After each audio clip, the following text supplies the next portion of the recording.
Twitter rival Threads has hit 175 million active users ahead of its one-year anniversary. The social network is growing, however, not growing as fast as it did initially. Rachna joins us now with the details. Rachna, what does this mean for Threads?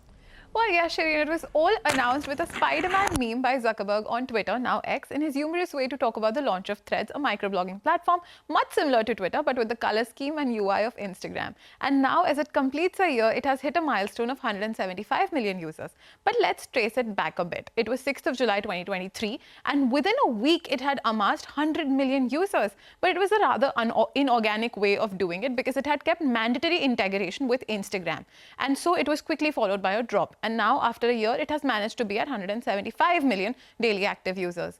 Despite growing its user base, Threads has struggled to maintain engagement. Data from Sensor Tower revealed that last month, users logged in at an average of 3 sessions and 7 minutes per day on the app, representing a decline of 79% in number of sessions and 65% in number of minutes compared to July of the previous year.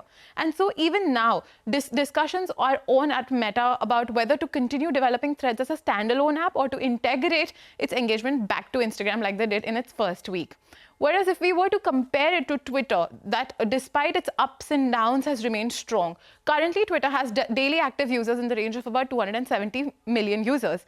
Elon Musk took over the platform almost 2 years ago when it had about 250 million users. And eventually, because of features changes, verification changes, all the subscription changes that Musk brought about, X too went through a dip in its engagement and saw a dip of 225 million daily active users, falling from 250. This was confirmed by CEO Linda Yaccarino. In the same space, if we look at other platforms like Mastodon and Blue Sky, they aren't doing anywhere even in the range of Threads and X. And the competition in the space is only getting intense. In fact, just yesterday we reported on Coup shutting down, which was an Indian alternative to Twitter. However, since Threads is a meta product with Instagram's base to fall back on, advertiser interest in Threads still remains strong. And so to build it further in terms of user interest and revenue, Adam Morris had indicated that news and ads may soon make their way to Threads. Back to you. All right, Rachna, appreciate you joining us. So Threads are marking its first anniversary, but the growth nowhere the kind that we saw at the start. The top global story